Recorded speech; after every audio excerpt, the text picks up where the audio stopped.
नमस्ते। एक और वीडियो में आपका स्वागत है। यह वीडियो मेरी यमुनोत्री यात्रा के बारे में है। तो पवित्र यमुनोत्री धाम में मां यमुना का आशीर्वाद लेने के बाद अब जानकी चट्टी की ओर नीचे उतरने का समय आ गया है। हालांकि यह ट्रेक सिर्फ 5 किलोमीटर का है, लेकिन ऊपर चढ़ने के मुकाबले नीचे उतरने का अनुभव बिल्कुल अलग होता है।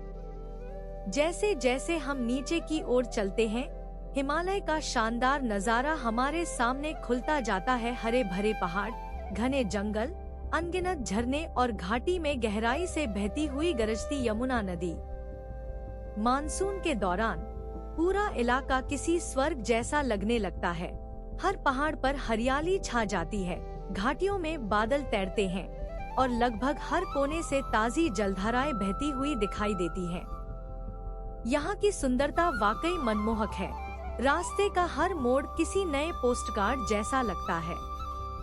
लगातार बारिश की वजह से पत्थर का रास्ता गीला और फिसलन भरा हो जाता है, जिससे हर कदम उठाना मुश्किल हो जाता है।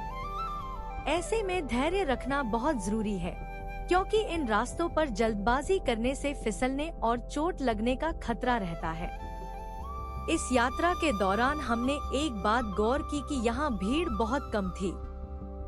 वैसे तो तीर्थ यात्रा के मुख्य सीजन में यमुनोत्री में काफी भीड़ रहती है, लेकिन जून के आखिर से अगस्त तक आने वाले लोगों की संख्या काफी कम हो जाती है, क्योंकि बहुत से तीर्थयात्री मानसून के दौरान यात्रा करने से बचते हैं।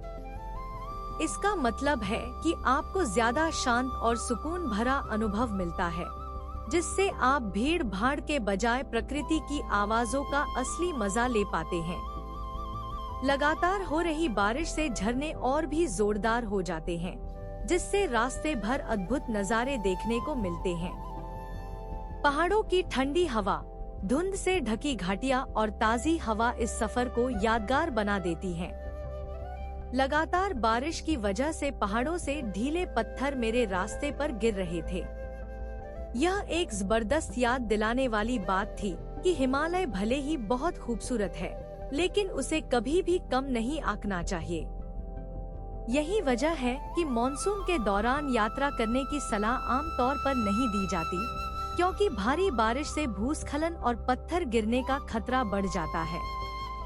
अगर आप इस मौसम में जाने का प्लान बनाते हैं, तो हमेशा मौसम की जानकारी लेते रहें, स्थानीय अधिकारियों के निर्देशों का पालन करें, सही ट्रेकिंग गियर पहनें और चेतावनी के संकेतों को कभी नजरअंदाज न करें। जब हम आखिरकार जानकी चट्टी पहुंचते हैं, तो बारिश धीरे धीरे कम हो जाती है और बारिश से धुली हुई ताजी हरी भरी घाटियां दिखाई देने लगती हैं। मुश्किलों के बावजूद नीचे उतरने का यह सफर यात्रा के सबसे यादगार हिस्सों में से एक बन जाता है, क्योंकि यह हिमालय की अद्भुत सुंदरता और उसकी जबरदस्त ताकत दोनों को बखूबी दिखाता है।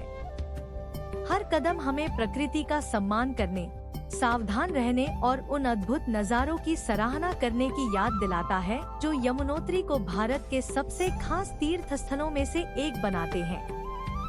अगर आपको हमारे साथ यह सफर पसंद आया, तो और भी ट्रैवल एडवेंचर्स के लिए लाइक, शेयर और सब्सक्राइब करना न भूलें। अगली यात्रा तक सुरक्षित यात्रा करें, पहाड़ों का सम्मान करें और घूमते रहें। जय मां यमुना।